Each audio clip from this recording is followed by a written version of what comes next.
morning, and we are in Loganville, Georgia. It's February the 27th, and we're at Triad Mechanical, and I'm here with Baxter. I want to first tell you on behalf of the Chamber, congratulations on your new location. It's beautiful. I'm not sure if y'all had a chance to see the wall and this mirror right here. I know there's a story behind it, and might discuss it later, but first of all, I want to thank you again. And before we go any further, I want to let Miss Linda with the City of Loganville say a couple of words. Okay.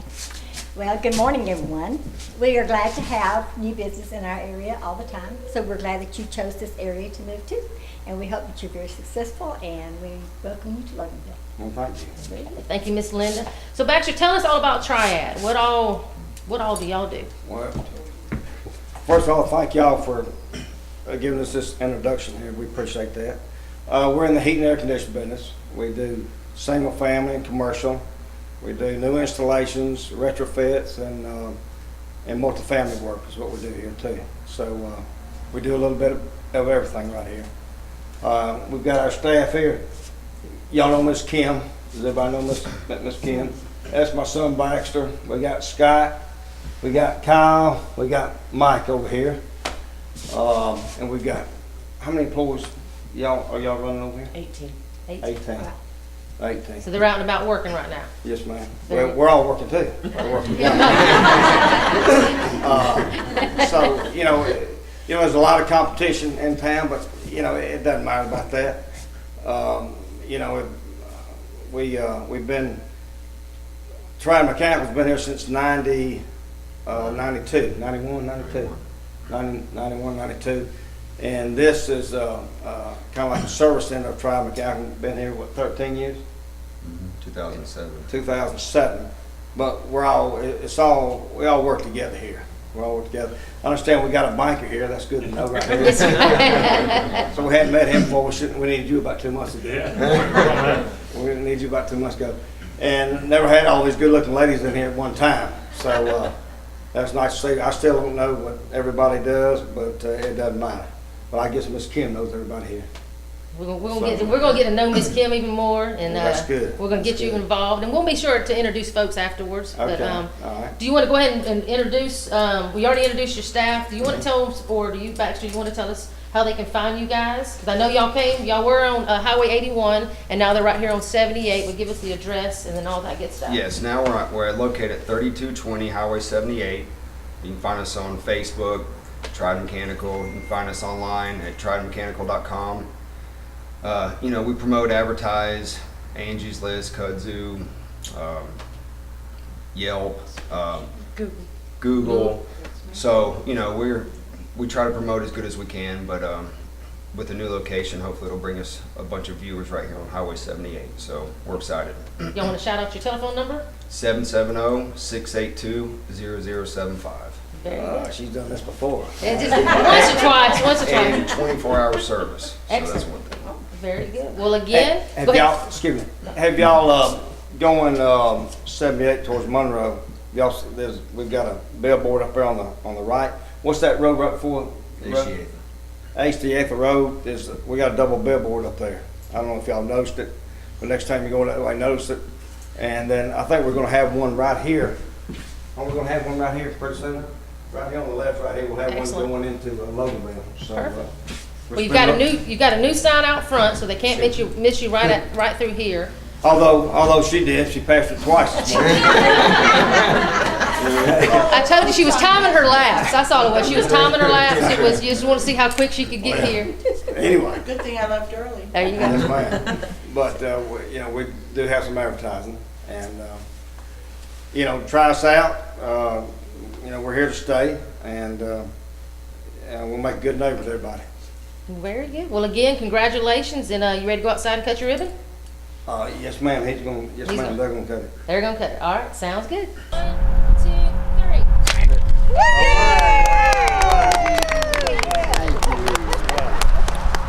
Dad still got his fingers. We're in good shape. I love it. Welcome everybody to the Hard Labor Creek Regional Reservoir. It's a water drinking facility for Walton and Oconee County, and we probably will be selling water in the future to other people. One of the little criteria and little fringe benefits is we were able to make it a fishing reservoir also. But a drinking water reservoir nowadays cannot have any type of body fluids, any type of gas engine, so it'll be electric or paddle only here. And the wind's blowing today, so you make it pop out a sail. But it's a very exciting time for us here in Walton County to have this. You know, I was old enough or young enough to see Lake Oconee being filled, and so we've watched Hard Labor Creek be filled from the ground up over here off the big bridge. Has been great. It's been an honor to be the chairman of Walton County to see this happen, and know I always through the tough times in 07 and 08 when a lot of negativity was out there, I always said that it takes two things to live, and that's water and air. And I can't provide you with air because that's the good Lord to provide you with that, but we can provide you with water. So we're going to have a water source that we need for many, many years to be here, and it's going to be exciting to have. We got Commissioners Bradford, Commissioner Adams, and Commissioner Shellnut here today. A couple of other commissioners couldn't be here. And then we have the Water Board, Hard Labor Creek Management Board. If y'all will all, Tommy Richardson, Ryan Smith, Brad Johnson, who is the chair, Wendell Geiger, and is that all a couple of others that couldn't be here? And then the Water Authority, which is Brad Johnson, he's the chair of that. And who you got here, Brad, with you? Wendell. Wendell and Tommy Richardson. Ryan Smith. And Ryan Smith on that also. And then we have the attorney for the authority, Chip Ferguson, over there. And then Jimmy Parker with Precision Planning. And Jimmy, who you have here with you? Rob Goss. Rob Goss, okay. A lot of these people have really worked hard to make it. We do have Marsh Jordan back here, our water authority director. And I'm probably leaving somebody out, but Mr. Neil Jackson. Neil Jackson. Neil, come on down and get in the photo with us. We wouldn't have got all the land ball. That is exactly right. Neil Jackson, he probably went into more homes than anybody in the world around here to try to make sure that all this land was purchased, and he done a great job on behalf of Walton and Oconee County. And so, but we, the mayor of Social Circle, Councilman Keener, I see a lot of people back here that I may or may not. Mayor Lamar Lee from Walnut Grove is here. Mayor John Howard of Monroe. I see a lot of people, but this is a great day for us all. We're gonna cut the ribbon. We're gonna let everybody get out here and get to fishing. And one thing is, I'm gonna say that's new for us, and so there's probably gonna be some hills and valleys, and we will learn and adjust as we go. But we are excited to have it. So, anybody else wanting to make any kind of comment? All right. Well, let's. Tell them how to get here. Okay, Highway 11 south to Mount Perrin. Take the left on Mount Perrin. If you're coming out of Monroe and run it till it ends, turn left on Social Circle Fairplay. If you're coming any other direction, you can come out I-20, come through Social Circle to Social Circle Fairplay, and come out and go across the big bridge. It's actually 310 Social Circle Fairplay. All righty. Anything else, Miss Terry? All right. Then on 3, we're going to let you whack it, all right?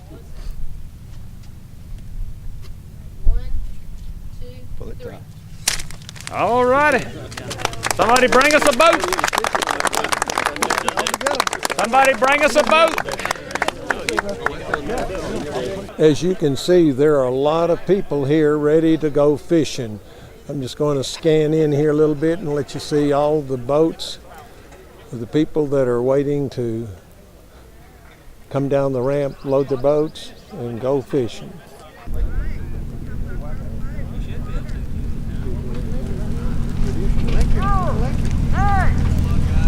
Slide over. 2 at a time.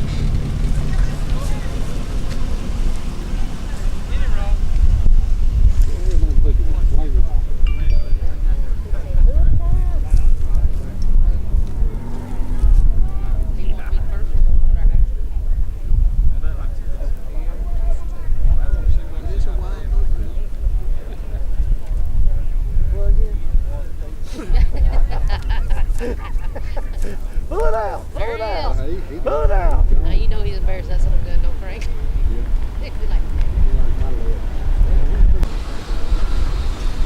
As you can see, there are a lot of people ready to go fishing today. This is March the 9th.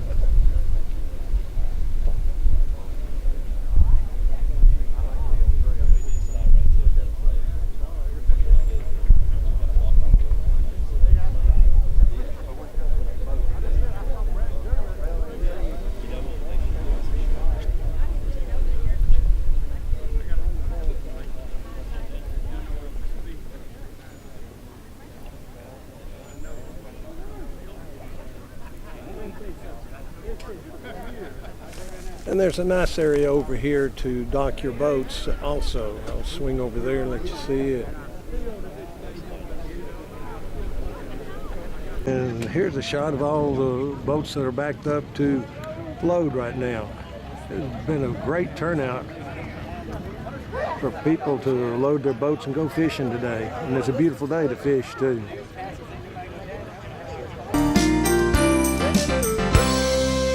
Hello, I'm Kenny Sargent with Keep Walton Beautiful in the Walton County Recycling Center. I want to thank everyone for tuning in. We've continued to stay busy here as we're getting into spring, and we've had some early warm weather this year that I'm sure we're all happy about. And that's really had things picking up here at the center. I did want to remind everyone just to save a trip down here. We've still had quite a few people coming in with things like hedge trimmings and grass clippings and even leaves still. And just a reminder that we do not accept those items here. Those type things would all need to go to an inert landfill. We have several of those throughout our county. You can call us to get some of those numbers if you'd like. Our number here is 770-267-1421. We'd be happy to get you in the right direction as far as the inert materials go. Just remember that so you don't come all the way out here just to have to be turned away. Also, there's been a few changes to our electronics recycling. We had started collecting TVs, and we are still collecting TVs. The only ones we can't take, we found out with the new company we're dealing with, are the older model CRT type televisions. Basically what we need or will accept are just the flat screen TVs. We will still be able to take the smaller CRT monitors for computers, but when we go into TVs, it will need to be just the flat screen TVs, not the older, larger models. So we're still excited that we're able to get rid of TVs of any kind because we have a lot of those thrown away here, and we knew how many were making it all the way to the landfill. So we're happy we're at least being able to capture some of those and have those be recycled. One other thing I wanted to remind everyone of, at all of our convenience sites, as well as here at the main facility off of Leroy Anderson Road, we also have the new use again clothes bins at all of those locations. In those bins, you can put things like shoes, shower curtains, old wash rags, clothes, any materials like that. And we have started filling up some of those, but instead of throwing it away here or wherever you're throwing it away, just know that there's a lot of outlets that can save you a little money just to put those into those bins rather than throwing them away. It keeps them out of the landfill as well. So just wanted to make everyone aware of that. Going forward on into the spring, we'll start working on some different things we'll be doing around Earth Day. Generally, shortly after Earth Day, we always have our document destruction event, and we plan on doing that again this year. We're not sure if we're going to do like a tire amnesty on those days or not yet. We're still trying to work through that, but we will keep you updated a little more in the future as the planning comes together on those things. But like I always do, if you've never been out here to our facility and to see what's going on here, what we do and what we offer the county, please come out and visit us. Let us walk you through. Let us get you started recycling. Show us some different options for your solid waste disposal. There's several things that can be done here that would be beneficial to you as well as the environment. So come on out and see us. Give us a call. Again, our number here is 770-267-1421. We look forward to talking to y'all, to meeting some of you. So please keep us in mind and come out. Hi, welcome to the Monroe Walton Center for the Arts. Just want to give you a little update of all that we've got coming up in March. We'll have our middle school show installing the end of this week and into the next week, and that will open March the 8th, I believe. So the middle school show, yes, opens March the 8th, and the reception for that show will be March 22nd. So check with your middle school teacher and see if your child has anything. We include homeschoolers, we include the public schools and private schools in all of our student shows. After that, we have our high school show and then the Congressional Art Show in April. The high school show is really a lot of fun because we have that judged by the Savannah College of Art and Design, and the winners in our high school show actually get scholarships to SCAD. So it's really a great show to enter, especially if you've got a more serious art student. Also coming up in April, we'll be announcing our summer camps, and those fill up pretty quickly, and I expect them to fill up even more quickly than usual this year because we've had a great outreach into the community. So our summer camps are 9 to 12 noon through the summer in June and July, and we have them divided up by age, and so be looking for that information to come in April. And the great thing again about our summer camps is we have a summer art intensive for older students aged 14 and a half to 18, and they also go to visit SCAD Atlanta on their Friday, get information about scholarships, have a tour of the campus, have lunch on campus, talk to admissions directors, and even have a workshop on that Friday right down there at SCAD Atlanta. So keep that in mind for this summer in your summer activities. We just closed up February. We had over 60 events, classes, and workshops in February. I'm sure March will be very similar, so we always have things going on. We have our weekly classes for adults and kids. We have our ongoing outreach into the special needs community, and then we have our workshops. So visit us at monroewaltonarts.org and come see us soon. Thanks. Bye.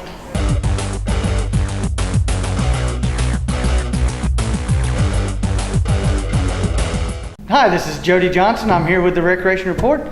Happy to say that spring is on the way. That means a lot of our spring activities are kicking into gear. A lot of our baseball and softball teams, soccer and track, all the kids are out practicing, getting ready for the what we call the highlight of the year, which is the baseball, soccer, and track opening day, which is coming up March 10th.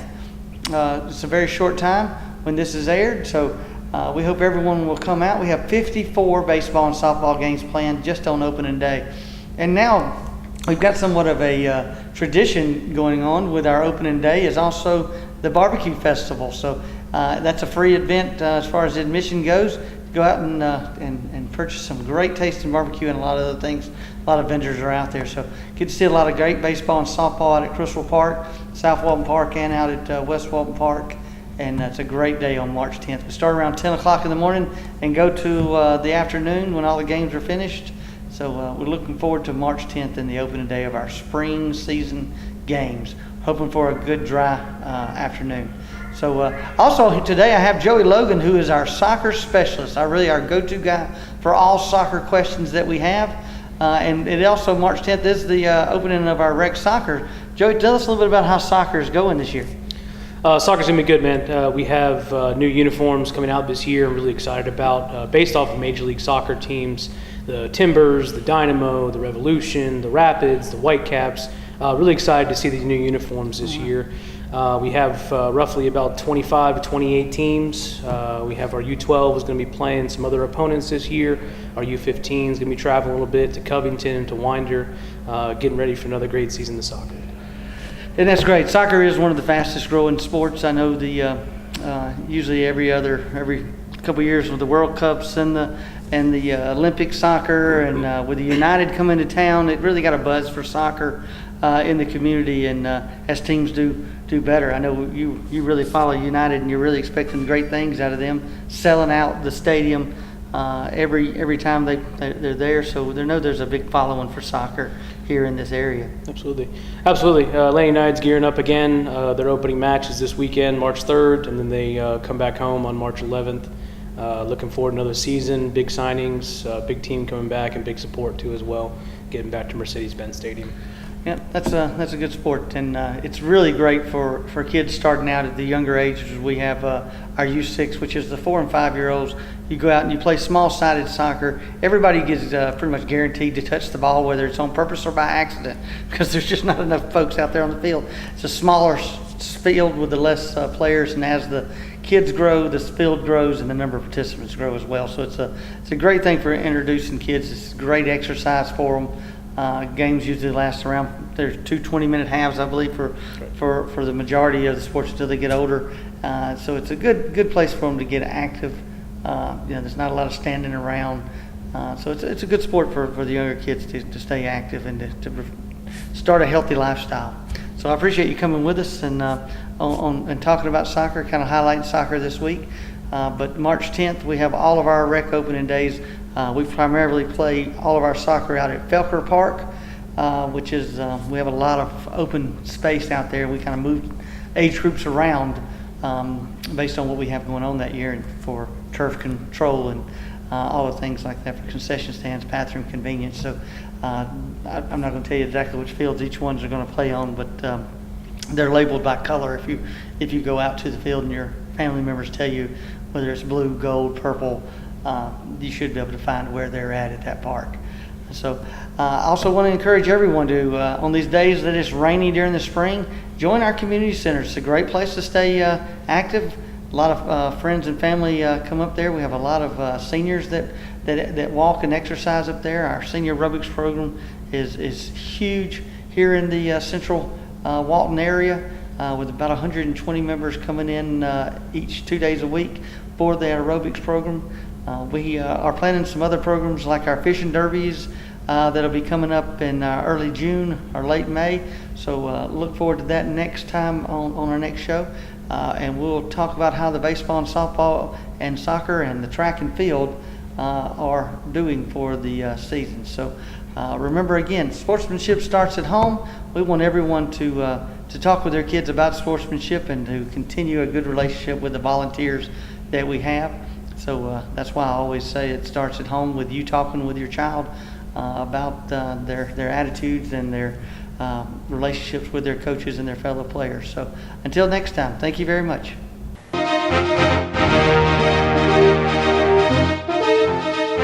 Hello, Walton County. This is Kevin Little with the Chairman's Report on Channel 17 and 18.2.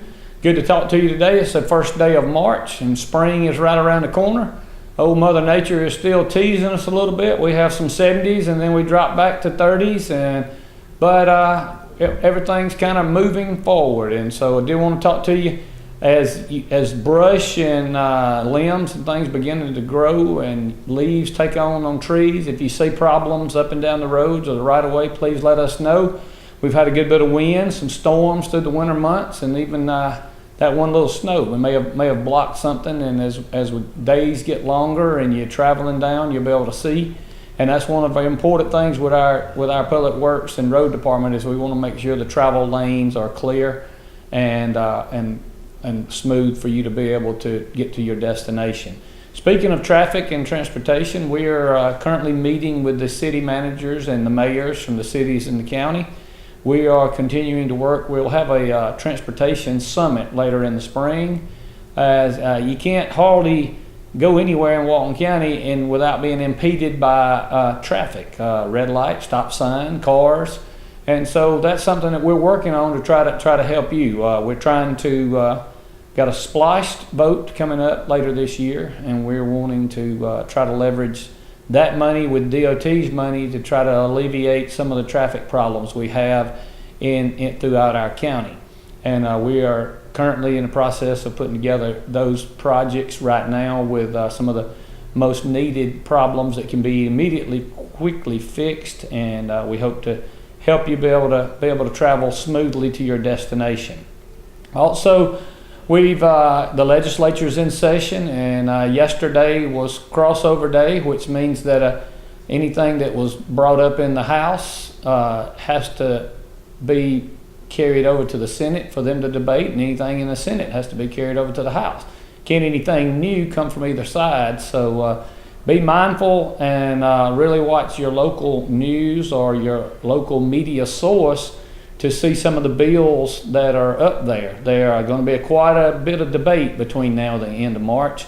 A lot of things affect you locally, and a lot of things that are going to come down to you that the Board of Commissioners and the mayors and councils have no say-so over that's going to affect you. So be mindful. I want to let you know, and I will update you here in the next week or so as we get a little farther down the line. There are a couple of things that I have a major problem with that are going to come from the Gold Dome that are going to be mandates to you, the citizens, through us, the Board of Commissioners. So just wanted to let you know that, and just kind of be involved in your local government, your state government, because it's some things that's going to affect you greatly over the next few years and probably for the rest of your life. And so also want to move on to Hard Labor Creek Reservoir.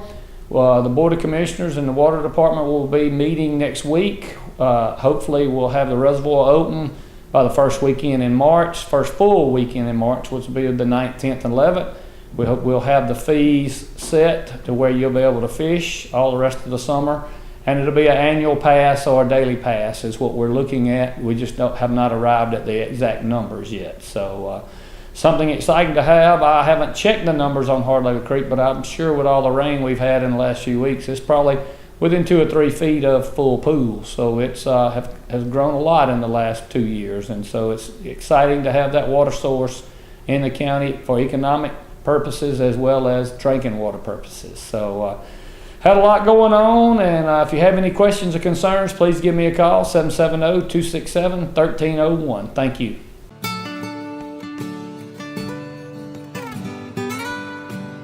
Hello, my name is Cassandra Hainsworth, and I am the Walton County 4-H agent.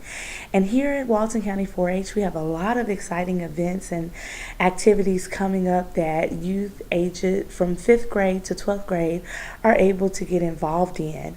Some of our activities coming up, as you see here, we have our poster about 4-H camp. We have a number of camping opportunities for our youth. 5th and 6th graders are going to be camping this summer at Burton 4-H Center on Tybee Island. We also have some junior camps for 7th and 8th graders. That's going to be Wilderness Challenge Camp at Wasiga 4-H Center, Junior Camp at Fortson 4-H Center, and Marine Resources Camp at Burton 4-H Center. We also have 2 senior camps that take place at Rock Eagle 4-H Center. We have Senior Camp and Senior Extreme Camp. So if any of those are interesting to your youth and you think they may want to participate, come by our office here at 100 North Broad Street and sign your kids up for camp. We also have a number of clubs that are meeting right now that your youth also have an opportunity to get involved in. We have some of our shooting sports programs. So we have air rifle, archery, BB, shotgun. All of those are opportunities for your kids to get involved. We also have our horse club, and right now our horse judging and hippology team has started meeting, and they meet every Tuesday from now until April 17th. So if you're interested, if you have any kids that are interested in learning more about horses, have them come on out. Our poultry judging team is going to have their first practice on March 8th right here at 2:30 at the 4-H office. So if you have any kids that are interested in poultry judging, have them come on out and meet on March 8th will be their first practice. And then we also have our goat club that meets the last Tuesday of every month. So if any of those activities sound exciting to you or your kids, please bring them by the office to get more information. You can also call our office at 770-267-1324. We look forward to hearing from you soon, and we hope you have a great day. Bye.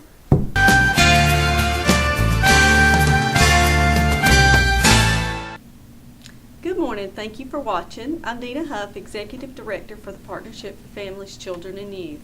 And today, my guest is Ms. Donna Hawk with Walton County Public Schools, and she is the Title I Parent Coordinator, and she's here to spread some news about what parents in Walton County need to do. So take it away, Donna. All right. This time of the year, we start our revision process in all of our Title I schools, and we send out, we have several surveys going right now, but the survey that the Title I department uses is all about academics. That's what Title I is all about. We use those federal dollars to provide teachers or parapros in the school, or sometimes we do software, that sort of thing. If it's a program on writing or reading, literacy, whatever, those are the items that we also afford for our schools with our Title I funds. But I just wanted to hold up the survey says flyer, that is your actual QR code. Each one of our Title I schools have this probably somewhere displayed prominently in their lobby or right out by car line, whichever. If you want to go online, you can do that. It is on our main website, and we also have the paper copy of it. We will take surveys any way we can get them. We just need that information from our parents. We like to see how we're doing this past year, so the survey serves the purpose of monitoring that for us, and then we use it for our next year for our planning. So it's really important that we hear all information from all of our parents, grandparents, stakeholders, that type of thing. So please, please, please go online and do one of our Title I surveys so that we can get that information collated and out to our schools so we can work on planning for next year. If you could, share with us how many Title I schools that we have in Walton County. We have 9 out of 15 Title I schools, and they are all school-wide Title I schools, and that is based on free and reduced lunch poverty. And that's why I say there are a lot of tags, a lot of strings that come with that funding. So we have to do a lot of paperwork for it, but it's well worth it whenever we provide coaches in the schools. Some of our schools have coaches. We also do parapros, and all of that is in an effort to get that student to teacher ratio down. Which so is very important. Yes, it is. It is. If you've got somebody struggling in your classroom, you want to make sure that that person has some one-on-one with a teacher or parapro. Mm-hmm. So it's always good about that. But we do also pay for software for some. I'm thinking of the writing program that some of our middle schools use to try to get our students up to par on their writing skills. Title I funds are used for a lot of different things, but it's always something to do with academics. It always has to be tied back to that. So, and that's why I say this survey is a little more along those lines so that we can hear from parents. And like I said, we use this to kind of gauge how our last year has gone, this year that we're in right now, and then how we want to plan for next year. Mm-hmm. So it's really important that parents do this survey for us so that we can take that information and help in that all-important planning for next year. So. Right. So if they need to pick up a paper copy? Should be in their front office. And actually, all 15 schools do this survey. That's Okay. how important it is. Okay. I don't see us moving our Title I schools any next year, but we may have one school that was just only TA, which is targeted assistant, and then go into a full Title I school, school-wide, which Mm-hmm. means every student in that school benefits from those funds. Right. So whenever they're a TA school, we have certain criteria that they have to meet, different tiers, Mm-hmm. but it's all based on need. Okay. So, So it's very important for parents to either go online and do this survey or pick up the paper copy from your school. Yes. Because you're the spokesperson for your child. And the Walton County school system really wants to hear what you have to say to be able to plan for the future. And you're your best advocate for your child. So I hope that you will all contact your schools and get this survey accomplished for the school system so they'll know what to do. And it is planning season here for us, planning months ahead for the partnership. And our focus has extended a little bit to include child abuse and neglect.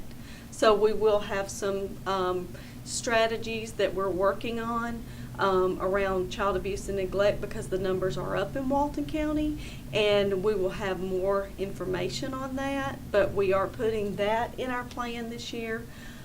So we meet monthly at Felker Community Center at 8 a.m. And that's on the third Tuesday of every month. And what we plan to do is put strategy teams in place to work on our 3 different goals for FY19. I can't believe I'm saying that, but that's the plan we're working on. We do have children will be free of abuse and neglect. We're incorporating that.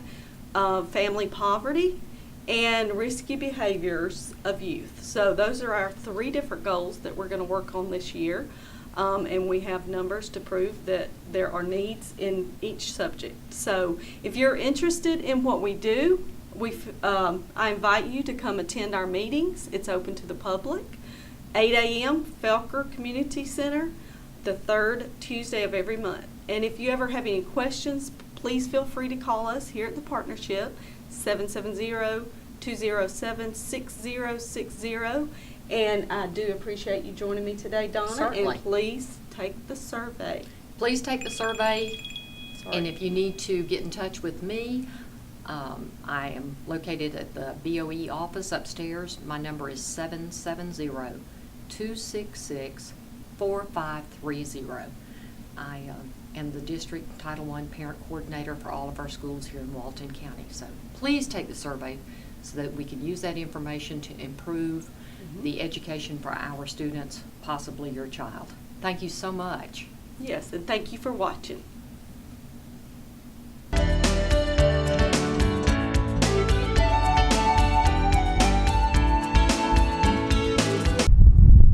Thanks a lot for tuning in today. As always, we're going to show you some of the dogs and cats that are here at Walton County Animal Control. You know, it's March now. We finally pushed through most of the winter, and thank God we've hit our slowest months. Traditionally, February and March are fairly slow, and so we don't really have a whole lot of dogs and cats to show you right now that are here for adoption, but you can always check our website, waltonpets.net, for new listings. But even though it's slow right now, you know what's approaching? Cat and puppy season. The days are getting longer, something triggers that in the animals to go into heat, and then they start having kittens, start having puppies, and we start getting flooded. We'll start getting floods of kittens by the end of March through all the way to October. The puppies will start coming in as well, unless you do your part to help stop that. And that's by spaying and neutering your pet. Maybe you've got a dog or a cat that's not fixed yet. Now is the time to get that done. A lot of times if they're pregnant already and you go in, they're going to charge you extra to have it done. So jump on that right now. And we want to let you know about one of the offers. The mobile spay-neuter clinic is going to be back in Walton County. This is done through the Atlanta Humane Society. They bring in this giant RV that's set up as a vet clinic, and the prices are incredible. $65 for dogs, $40 for cats, as well as other services that are available. So it's a great thing. They have limited space, so you'll want to jump on this right away. The way you can do that is you can call to schedule at 678-517-2143. The location is going to be Tractor Supply in Monroe, and it's going to be on March 28th and March 29th. But there are no walk-ins. You do have to have an appointment. So be sure to call that number and get your pet scheduled on that mobile spay-neuter clinic that's coming from the Atlanta Humane Society. And there's a lot of other vets in town as well. Monroe Vet, Monroe Animal Care, Countryside, Paradox. There's vets everywhere. So do what's right. Get your pet spayed so we don't have to deal with that flood of kittens and puppies that come in every spring. And now we'll show you a couple of the dogs and cats that are here right now. This is Max. He is a border collie puppy. He is about 5 months old, and he was found in Loganville. And he's had all his shots, and he's dewormed and everything, and he is ready next Saturday. I have a 1-year-old domestic short hair, black and white female. She's very sweet. She needs to find a good home and be spayed. See, she said, come adopt me. Okay, firstly we're going to recognize from our officers this evening is going to be the 5 Years of Service Award. The recipient of that is going to be Officer James Green.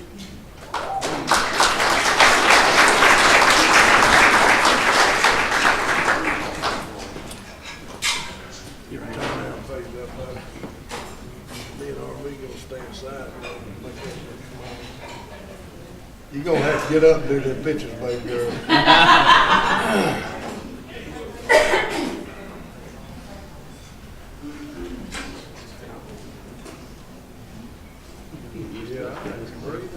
I know.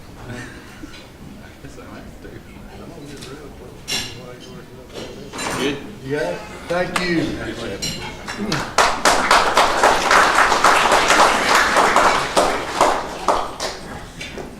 Next award's going to go for 5 years of service going to Officer Eric Westbrook.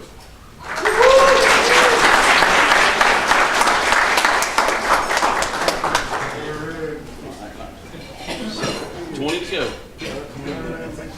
Hey, 2 pieces of cake.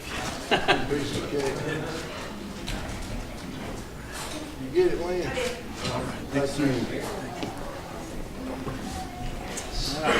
If you're ever in Monroe and you see a police car sitting outside and you hear a good voice coming from it, he's singing a good song, probably a gospel song, 99.99% of the time it's going to be Eric. Okay, our next awards are going to be for 10 years of service. First recipient, that's going to be Lynn Carroll.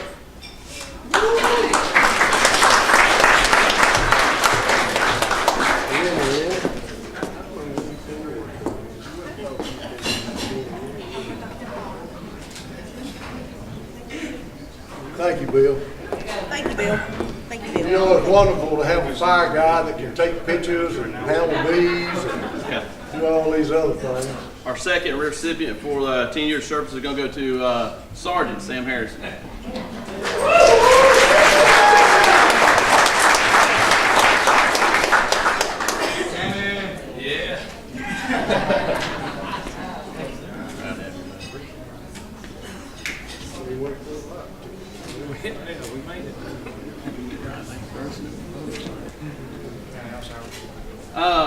Third recipient of 10 years service is going to Sergeant Ben Goga. Sergeant Ben Goga is actually not here tonight. He is currently serving active duty in the Navy and is deployed overseas.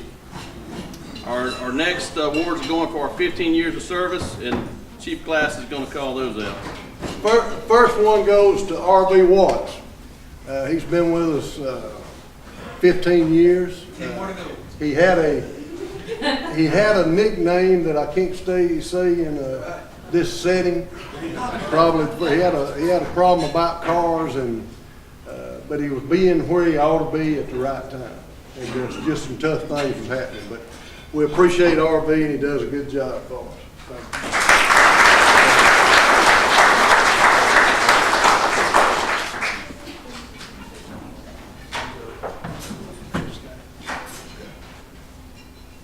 you. The next guy is Lieutenant Matt McClung. Very energetic. Energize a bunny ever loses his job. We got a good guy for it. Matt was explaining something to me one day, and he was getting more and more excited, and he was talking fast and fast, and I finally looked at him and said, Matt, you got to slow down. I can't comprehend as fast as you're talking. You got to talk like I talk. But Matt does a great job. He likes to advertise that he used to be in the Marine Corps. He's still a former Marine, but we appreciate him. He does a great job for us.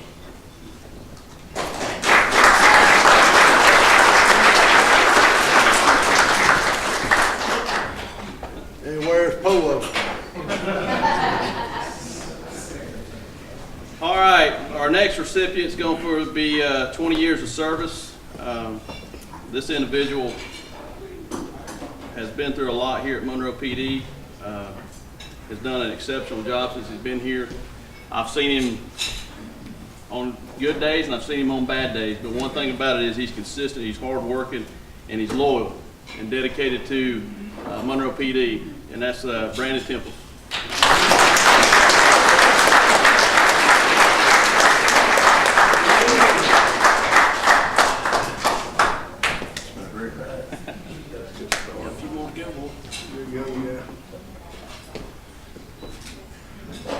Brandon is definitely in his calling right now, and he's done an excellent job with the FBI, Monroe PD. I got all kind of names for that operation, but he was very instrumental in that. We love and appreciate you. Thank you, sir. Appreciate that.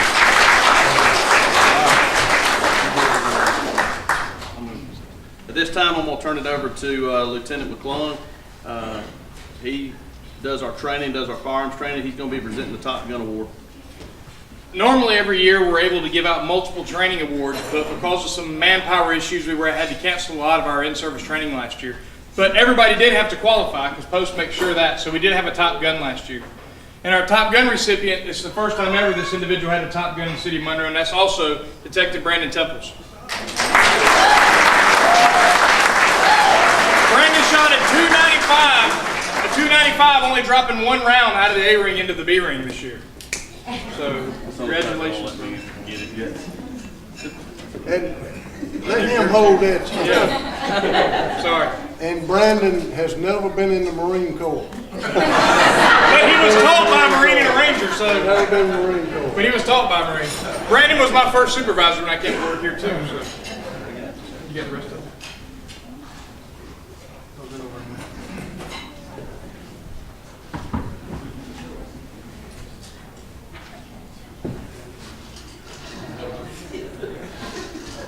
Okay, our next award is the Administrative Employee of the Year Award. The recipient of this is has already been recognized earlier for 15 years of service. I can't say enough about this individual. He commands our training program, and I think a lot of what the chief was talking about earlier, you know, with the 20% reduction in our criminal activity, a lot of it goes to the FBI roundup that we did, but it also has a lot to do with the caliber of officers that we're putting out now and the training they're receiving. This individual is truly dedicated to that. We've seen a passion in him early on going this career path, and he's taken it a whole, I mean, as aggressively as you can. I mean, he really has. He's done a great job with it. Partly of, you know, I think most of that's because he is a United States Marine. But this award goes to Lieutenant Matt McClung.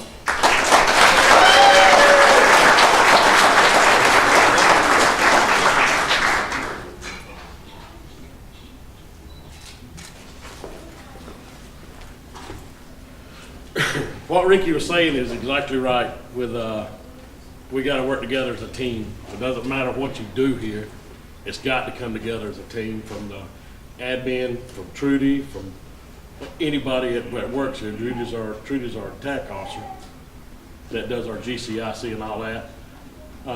Lynn handles court. None of this could be. Police is not going to be successful if you don't work as a team. Not one person is more important than another person here.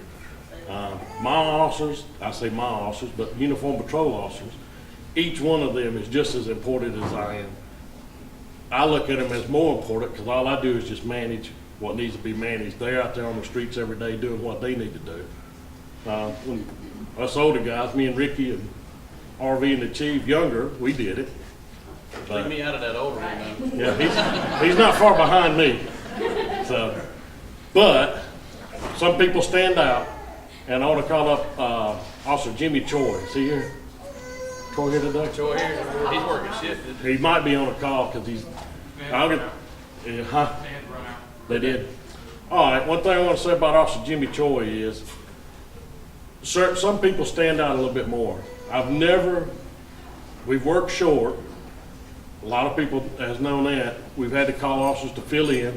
A lot of our officers volunteered. I have not once since I've took over running uniform patrol, called Jimmy Choi, and he say, "Nope, I can't come in." He'll either tell me I'll be in and work 2 hours till you can get somebody else, but he always shows up. He's running the shift right now as a OIC on the night shift rotation. I see potential leadership in a lot of people. His leadership stands out a little bit more than some of them. I wished he was here. He'll be back in a minute. We recognize him when he comes in. Okay. But anyway, that goes to Jimmy Choi for Uniform Patrol Employee of the Year.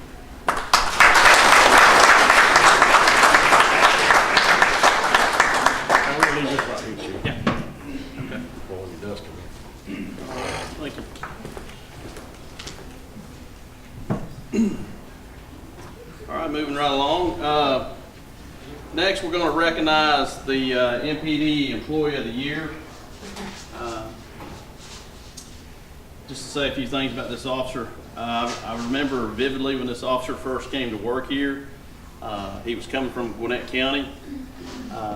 Wasn't here long. He probably could have earned that same title as what Chief said I was 15 years ago. And I remember talking to him. I said, "Look, it's going to be different than working in the correctional facility and the jail and stuff." I said, "You're going to get in all kind of stuff out here." And it was no time he was in car chases and wrecking cars and locking up people. And since then, he's actually progressed and made it to the rank of sergeant when he was on uniform patrol and was running our night shift, and done a great job there. And as he was doing that, running night shift, he was also, his background, what he really loves is doing computer work, IT stuff. So he would run a shift at night, and we'd have issues going on during the day, and he would come in on his days off, or even on the days he had to work that following night, and would come in and work on anything we had going on with the computers and stuff like that. So this recent year, when we did our budget, we actually slotted a position for an IT guy. And I can't say enough about this individual, even today, as he was getting everything prepared for this presentation tonight. I mean, making last minute changes up to right before we step foot into this building. And that's a lot of stress it puts on him. But he's a great officer, great guy. Can't say enough about him, but the MPD Employee of the Year goes to Sergeant James Green.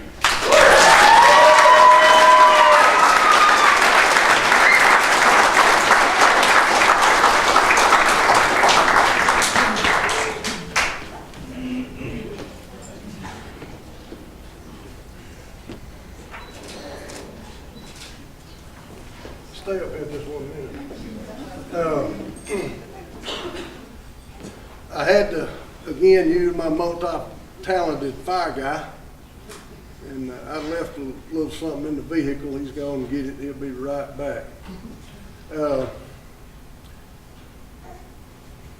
It's amazing, and I think about when Emily and I were policing here and the equipment we had and things that we had, and we've involved to where we need a IT person all the time, whether it's tag reader issues, our records management system, it's just something, all the time. Whether it's a camera, body worn camera, we always got that, and we need that.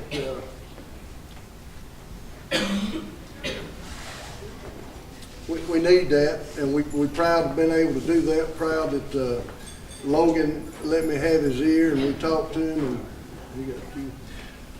and we were able to put that in place this year, and that was an important thing. We thank the mayor and council and Mr. Aycock and whoever else is still here from the council.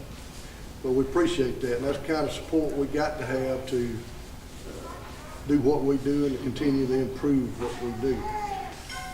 This is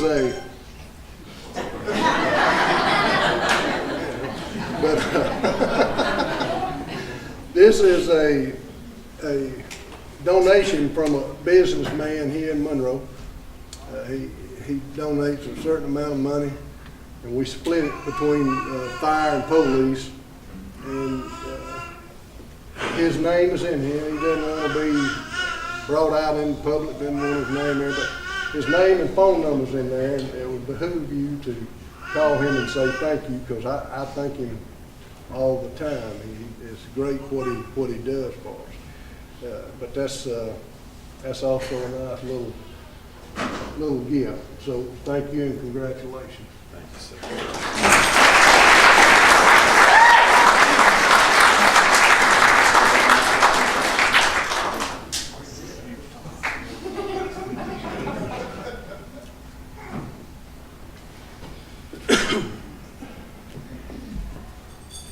This is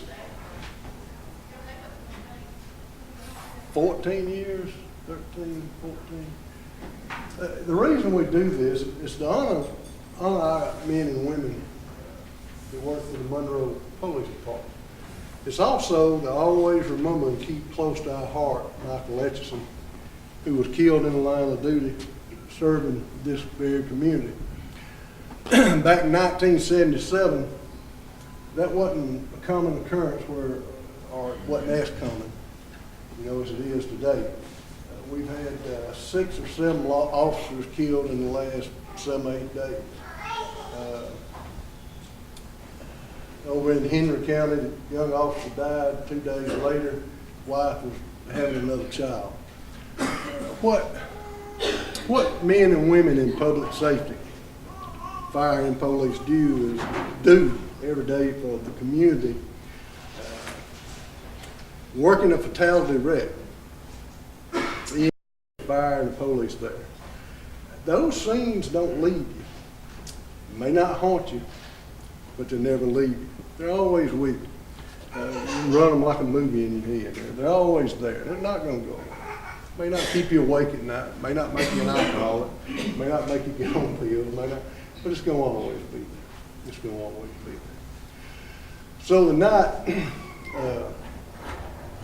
I'm going to ask Chief Watts to read the citation for the recipient, and I'd like the Michael Etchison family to come up here, as y'all do every year, and help us present this thing. I'd also like to ask Chief Oliver from Social Circle if he would come forward as well.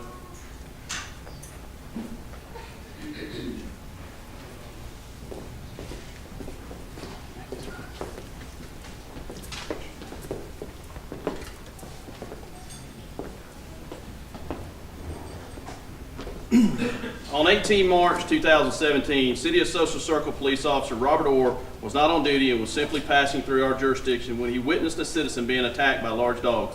Officer Orr placed his safety at risk as he took immediate action and stopped the vicious attack on Mr. Tommy Lee Bird. The attack resulted in Mr. Bird's hospitalization for an extended period of time. Had Officer Orr not ended this vicious attack by shooting the dogs, the 2 dogs could have very well caused the death of Mr. Bird. Officer Orr's actions demonstrated the highest level of professional courage and selfless service by a Georgia law enforcement professional. Officer Orr's actions, courage, and devotion to serving others are worthy of emulation by all. Please help me in congratulating Officer Orr.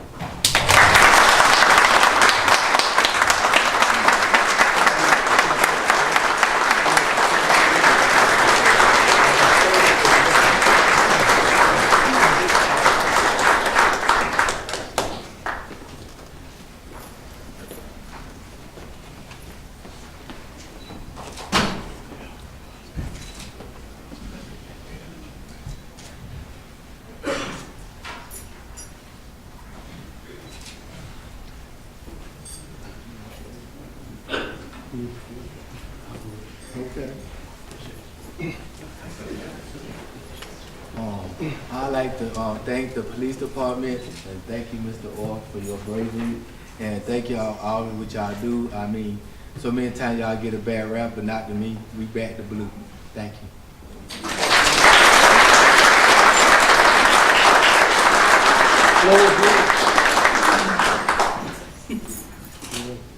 I just want to thank the City of Monroe for this award here. I want to thank the Etchison family for the award also. I appreciate it. Thank you very much.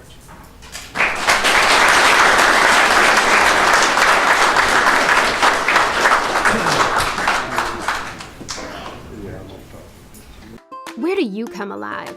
A stadium, lecture hall, a music hall, church potluck? This year, you have a new spot, walkgeorgia.org, a free website that provides you with all the resources needed to get your heart rate up and body out in your community. Sign up and receive individual or group fitness tracking, fitness demos by certified trainers, recipes, and a guide to resources in your Georgia County, all in one easy-to-use site. When you move more, you live more. walkgeorgia.org.